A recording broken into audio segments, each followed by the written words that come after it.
स्वागत है आपका एक और महत्वपूर्ण क्लास में। कैसे हैं? मुझे उम्मीद है कि आप स्वस्थ और मस्त होंगे और अपनी पढ़ाई को निरंतर जारी रखे होंगे। यदि आप हमारे चैनल पर पहली बार हैं, तो चैनल को सब्सक्राइब कर लें और यदि आपने सब्सक्राइब किया है, तो आप वीडियो को लाइक ज़रूर करें। तो आज की एक और महत्वपूर्ण क्लास जो हिंदी साहित्य से संबंधित है।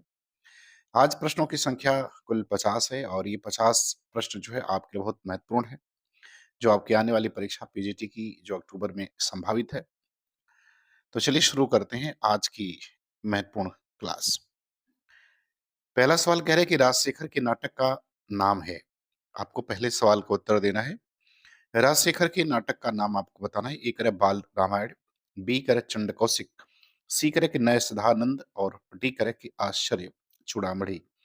आपको बताना कि इसमें राजशेखर का नाटक कौन है। तो इसमें राजशेखर का नाटक जो है वो बाल रामायण, ये राजशेखर का नाटक है।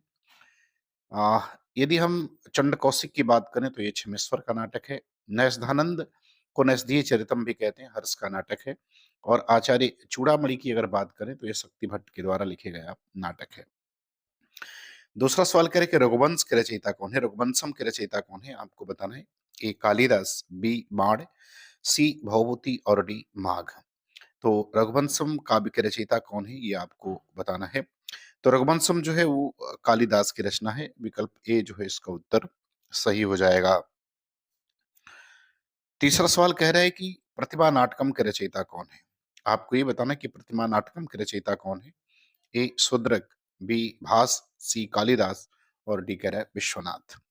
तो प्रतिभा नाटक किसकी रचना है, ये बताना है। तो प्रतिभा नाटकम नाटकम जो है ये भास की रचना है। विकल्प बी इसका उत्तर क्या होगा, वो सही हो जाएगा। चौथा सवाल करें कि संस्कृत के निम्नलिखित ग्रंथों में कौन सा ग्रंथ नाटक नहीं है। तो आपको बताना कि इसमें से कौन सा जो है वो नाटक नहीं है।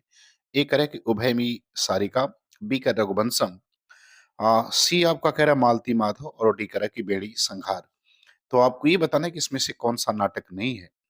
तो देखिए उभय मी सारिका, मालती माधव और बेड़ी संहार ये तीनों नाटक हैं, जबकि रघुवंशम इसमें नाटक नहीं है। विकल्प बी इसका उत्तर क्या होगा, वो सही हो जाएगा। पांचवा सवाल कह रहे हैं कि मुद्रा राक्षस किसकी नाट्य कृति है। पांचवें में आपको ये बताना है कि मुद्रा राक्षस जो है वो किसकी नाट्य कृति है। ए कालिदास, बी भारवी, सी भवभूति और डी विशाखदत्त। तो पांचवें सवाल का उत्तर देना है कि ये जो है किसकी नाट्य कृति है। तो ये विशाखदत्त की नाट्य कृति है। विकल्प डी उत्तर इसका क्या होगा, वो सही हो जाएगा। छठवां सवाल कह रहे हैं कि कौन सी रचना कालिदास की नहीं है। आपको ये बताना कि कौन सी रचना जो है वो कालिदास की नहीं है।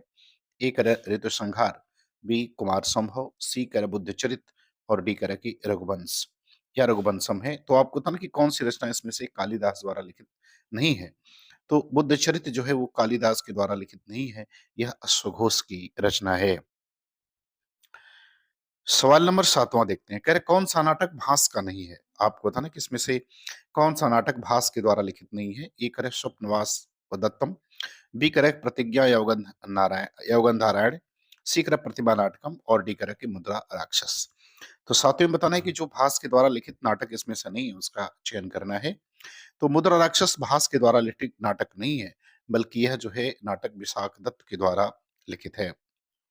आठवां करेक्ट कौन सी कृति भवभूति की नहीं है। आपको बताना है सवाल नंबर आठवें में कि कौन सी कृति जो है वो भवभूति की नहीं है। ए करे महावीर चरित, बी करे मालती माधव, सी उत्तर रामचरितम और डी करे कर्पूर मंजरी। तो भवभूत की जो रचना नहीं है इसके बारे में आपको बताना है। तो भवभूत की रचना जो है वो कर्पूर मंजरी जो है ये भवभूत की रचना नहीं है, बल्कि यह राजशेखर के द्वारा लिखी गई रचना है। सवाल नंबर 9 कह रहा है कि संस्कृत का महाकाव्य कुमार संभव किसकी रचना है। आपको बताना है कि संस्कृत में लिखित कुमार संभव ये किसकी रचना है। ए भारवी, बी कालिदास, सी भवभूति और डी भरत मुनि। तो इसका उत्तर आपको बताना है। इसका सही उत्तर क्या होगा। इसका सही उत्तर कालिदास हो जाएगा। विकल्प बी सही होगा। 10वां सवाल क्या है कि मनोविकार सूचक शब्दों, वाक्यांशों तथा वाक्यों के अंत में किस चिन्ह का प्रयोग होता है। ए करे विस्मय बोधक, बी करे प्रश्नवाचक, सी अर्धविराम और डी अल्प विराम। तो आपको क्या बताना है। आपको बताना कि मनोविकार सूचक शब्दों के अंत में तो ये विस्मय बोधक का प्रयोग किया जाता है। विकल्प ए उत्तर 10वें का सही हो जाएगा। सवाल नंबर 11 कह रहा है कि नव साहसांकर चरित चंपू किसकी कृति है? आपको 11 नंबर सवाल का उत्तर बताना है कि नव साहसांक चरित चंपू ये किसकी कृति है? ए कह रहा है श्रीहर्ष, बी दंडी, सी भास और डी कह रहा है बाणभट्ट। तो 11 नंबर प्रश्न का उत्तर बताना है, इसका सही उत्तर क्या होगा? तो इसका सही उत्तर हो जाएगा ये श्रीहर्ष की रचना है। क्वेश्चन नंबर 12 कह रहा है मृच्छकटिकम के रचयिता कौन है? आपको बताना है मृच्छकटिकम के रचयिता कौन है? ए भास, बी शूद्रक, सी कालिदास और डी भारवी। 12 नंबर प्रश्न का सही उत्तर क्या होगा? तो मृच्छकटिकम शूद्रक की रचना है, विकल्प बी उत्तर इसका क्या होगा? सही हो जाएगा। बात करते हैं सवाल नंबर 13। सवाल नंबर 13 में कह रहे हैं भास की रचना है। आपको बताना कि कौन सी रचना इसमें से भास के द्वारा लिखित है? ए कह रहा है विक्रमोर्वशीय, बी कह रहा है मृच्छकटिकम, सी कह रहा है रत्नावली और डी कह रहा है कि प्रतिमा नाटकम। तो भास की जो रचना है उसके बारे में आपको बताना है। तो भास की रचना जो है वो प्रतिमा नाटकम है, विकल्प डी उत्तर इसका क्या होगा? वो सही हो जाएगा। 14 नंबर सवाल में कह रहे हैं कि निम्नलिखित में से एक रचना कालिदास की नहीं है। तो आप बताना कि कौन सी रचना जो है वो कालिदास की नहीं है? ए कह रहा है ऋतु संहार, बी कह रहा है मेघदूत, सी कह रहा है अभिज्ञान शाकुंतलम और डी नैषधि चरितम। तो आपको बताना कि कौन सी रचना कालिदास की नहीं है? तो विकल्प डी जो है इसका क्या होगा? वो सही हो जाएगा। नैषधीय चरितम जो है वो कालिदास की रचना नहीं है। आप कमेंट करके जरूर बताएं कि नैषधीय चरितम जो है वो किसके द्वारा लिखित रचना है। सवाल नंबर 15 15 कह रहा है कि दस रूपकम इसके लेखक कौन से हैं? तो दस रूपकम के लेखक कौन है? एक धनिक, बी धनंजय, सी मम्मट और डी विश्वनाथ। तो 15 नंबर प्रश्न का उत्तर आपको बताना है। तो दस रूपकम धनंजय की रचना है, विकल्प बी इसका उत्तर सही होगा। 16 में करें कि चंद्रालोक के रचनाकार कौन है? आपको बताना है चंद्रालोक किसकी रचना है? ए विश्वनाथ, बी राजशेखर, सी दंडी और डी जयदेव।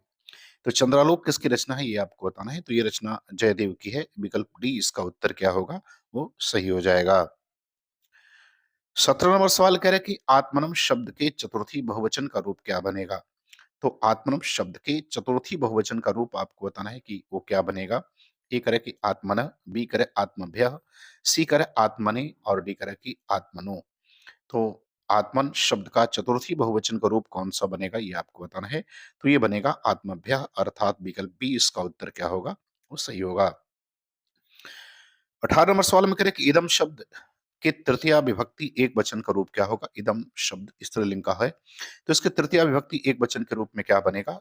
ए कर अश्यय, बी कर अस्या, सी कर अन्या और डी कर अनयो।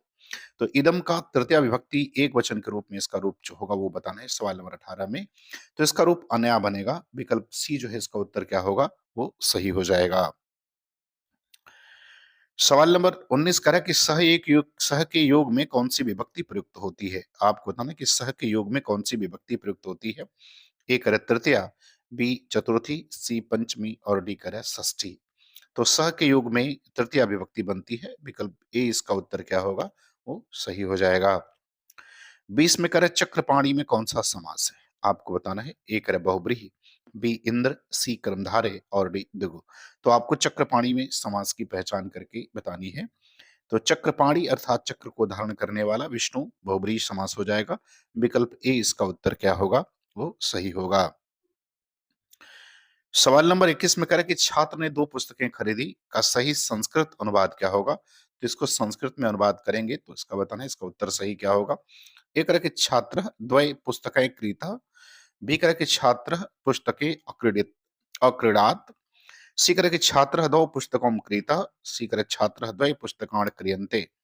तो आपको ये बताना है कि छात्र ने दो पुस्तकें खरीदी, इसका संस्कृत में सही अनुवाद क्या बनेगा?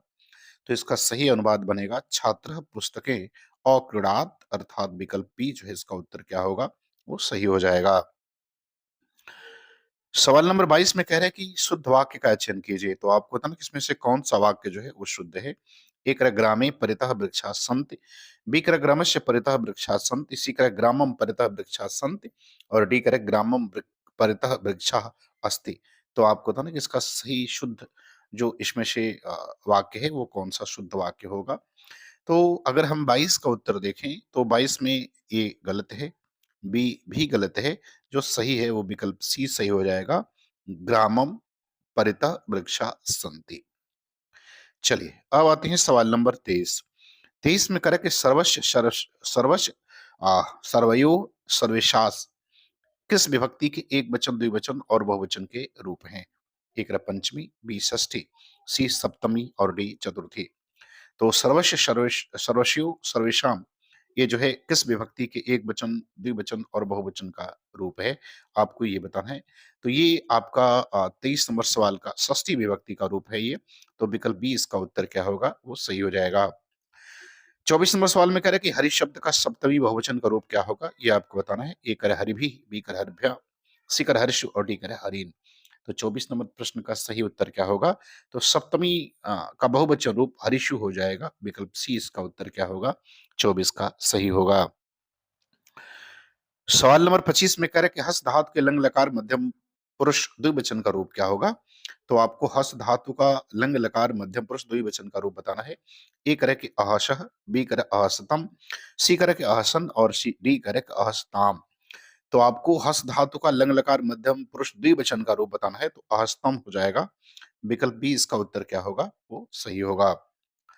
26 में कह रहा है कि पठ धातु लिट लकार के उत्तम पुरुष एक वचन का रूप क्या होगा? पठ धातु परस्मैपदी आपको लिट लकार के उत्तम पुरुष एक वचन का रूप बताना है। ए करे पठिष्यत, बी करे पठिष्यामः, सी करे पठिष्यत और डी करे कि पठिष्यामि। तो 26 नंबर प्रश्न का उत्तर क्या होगा? तो जो पठ धातु में प्रश्मेदी लिट लकार का उत्तम पुरुष बनेगा, वो आपका पठिष्यामि बन जाएगा। विकल्प डी उसका उत्तर क्या होगा? वो सही होगा।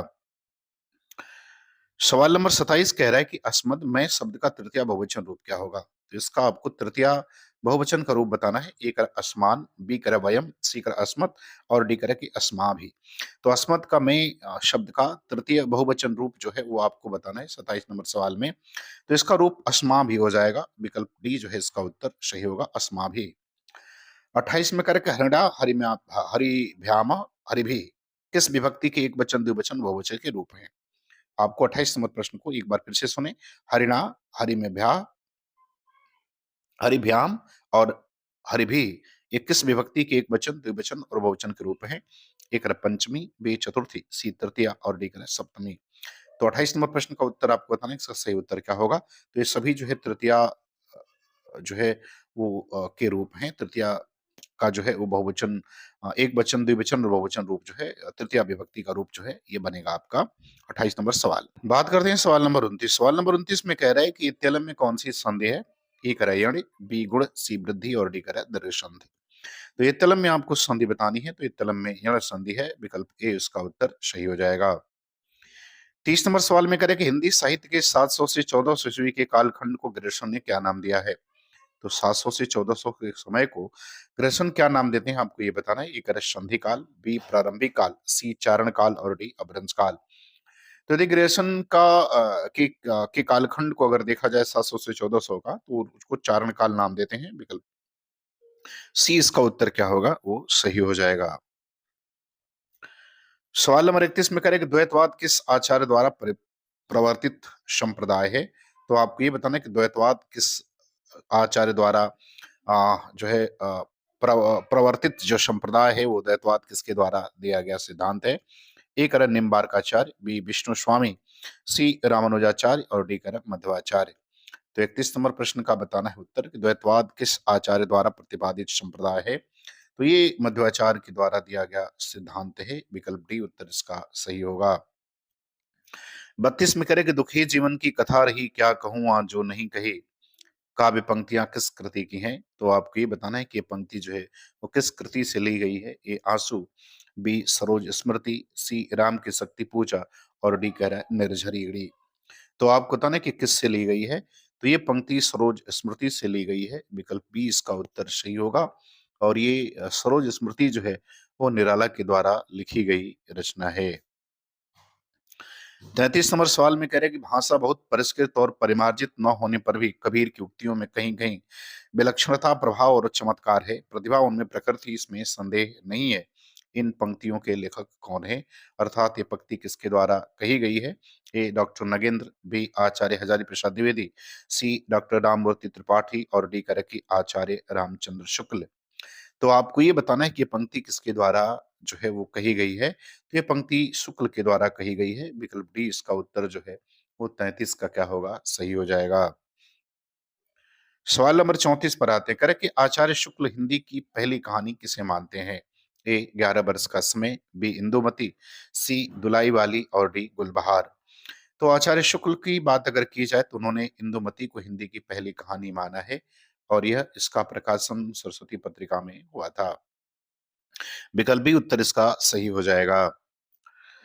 35 नंबर सवाल पर आते हैं। कहते हैं कि छायावाद और उत्तर छायावाद के बीच कुछ वैसा ही संबंध दिखता है जैसा मध्यकाल में भक्ति काव्य और रीति काव्य के बीच था। इन पंक्तियों के लेखक कौन हैं? ए आचार्य नंदुलारे वाजपेयी, बी डॉक्टर बच्चन सिंह, सी डॉक्टर रामस्वरूप चतुर्वेदी और डी करेक्ट डॉक्टर नगेंद्र। तो यदि इन पंक्तियों की हम बात करें तो ये पंक्ति जो है वो रामस्वरूप चतुर्वेदी द्वारा लिखी गई है। विकल्प सी जो है इसका उत्तर 35 का सही हो जाएगा। सवाल नंबर 36 पर आते हैं। करें खड़ी बोली हिंदी का आधुनिक कालीन प्रथम महाकाव्य कौन सा है? ये आपको बताना है कि खड़ी बोली हिंदी का पहला महाकाव्य आप इसको कह सकते हैं कि कौन सा है। ए करें साकेत, बी प्रिय प्रवास, सी भारत भारती और डी करें कुरुक्षेत्र। तो यदि हिंदी खड़ी बोली की बात करें और उसके पहले महाकाव्य की बात करें तो नाम प्रिय प्रवास का आता है। विकल्प बी सही हो जाएगा। हरिऔध के द्वारा लिखी गई रचना है जिसका प्रकाशन 1914 में हुआ था।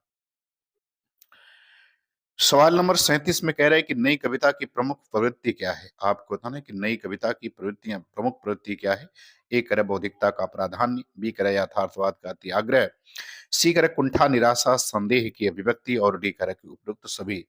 तो आपको नई कविता की प्रवृत्ति के बारे में बताना है। तो नई कविता की प्रवृत्तियां सभी हैं, अर्थात विकल्प डी जो है इसका उत्तर क्या होगा? 37 का सही हो जाएगा। सवाल नंबर 38 पर आते हैं। 38 में कह रहे हैं कि लोक नायक वही हो सकता है जो समन्वय करने का अपार धैर्य लेकर आया हो। उनका सारा काव्य समन्वय की विराट चेष्टा है। तुलसी के संबंध में यह कथन किसका है? ए रामचंद्र शुक्ल, बी नंदुलारे वाजपेयी, सी हजारी प्रसाद द्विवेदी और डी कह रहा है कृष्ण। तो यदि हम इस कथन की बात करें तो ये कथन जो है हजारी प्रसाद द्विवेदी द्वारा कहा गया है। विकल्प सी उत्तर इसका सही हो जाएगा। सवाल नंबर 40 कह रहा है कि कवित्र रत्नाकर किस भाषा में रचित है? तो आपको बताना है कि कवित्र रत्नाकर की भाषा क्या है। ए ब्रज भाषा, बी अवधी भाषा, सी खड़ी बोली और डी राजस्थानी भाषा। तो कवित्र रत्नाकर की भाषा जो है वो ब्रज भाषा है और इसके लेखक का नाम सेनापति है। सवाल नंबर 40 में करेक्ट निम्नलिखित में से कौन सा कवि रीतबद्ध परंपरा में है? तो आपको बताना है कि इनमें से जो रीतिबद्ध परंपरा का कवि है उसका चयन करिए। ए करे बिहारी लाल, बी घनानंद, सी मतीराम और डी करे आलम। तो यदि रीतबद्ध परंपरा की बात की जाए तो रीतिबद्ध परंपरा में मतीराम आते हैं, बिहारी रीति सिद्ध में आते हैं, घनानंद और आलम जो है वो रीति मुक्त में आते हैं। तो विकल्प सी उत्तर 40 का सही हो जाएगा। 41वां सवाल कह रहे हैं कि जायसी नामक समीक्षा कृति के लेखक कौन है? तो आपको बताना है कि जायसी जो है किसकी समीक्षात्मक कृति है। ए करे शिव सहाय पाठक, बी विजय देव नारायण शाही, सी वासुदेव शरण अग्रवाल और डी करे कि रामचंद्र शुक्ल। तो यदि हम जायसी नामक समीक्षात्मक कृति की बात करें तो ये विजय देव नारायण शाही की रचना है। विकल्प बी उत्तर इसका सही हो जाएगा। बात करते हैं सवाल नंबर 42 कह रहा है विख्यात जीवन व्रत हमारा लोकहित एकांत था, आत्म आत्मा अमर है देह नश्वर है अटल विश्वास सिद्धांत था। ये पंक्ति जो है किस कृति में संग्रहित है? तो आपको बताना है कि ये पंक्ति जो है किस कृति से ली गई है। ए साकेत, बी भारत भारती, सी सिद्धराज और डी करे कि उपयुक्त में से कोई नहीं। तो यदि इस पंक्ति की बात करें तो ये भारत भारती से ली गई है और ये रचनाएं जो हैं यहाँ जो लिखित तीनों रचनाएं हैं ये मैथिली गुप्त द्वारा लिखित हैं। 43 नंबर सवाल में करें कि निम्नलिखित में से कौन 84 सिद्धों में नहीं है? तो आप बताना किसमें से कौन 84 सिद्ध में नहीं है। ए कर विरूपा, बी कढ़पा, सी सारंगधर और डी कर कुकरिप्पा। तो जो 84 सिद्ध में शामिल नहीं उसके बारे में बताना है तो वो सारंगधर नहीं है। विकल्प सी उत्तर जो है आपका 43 का सही हो जाएगा। सवाल नंबर 44 कह रहा है कि हिंदी का भक्ति काल बाहरी आक्रमण की प्रतिक्रिया है। यह कथन निम्नलिखित में से किस विद्वान का है? ए ग्रहर्षण, बी हजारी प्रसाद द्विवेदी, सी रामचंद्र शुक्ल और डी करेक्ट उपयुक्त में से कोई नहीं।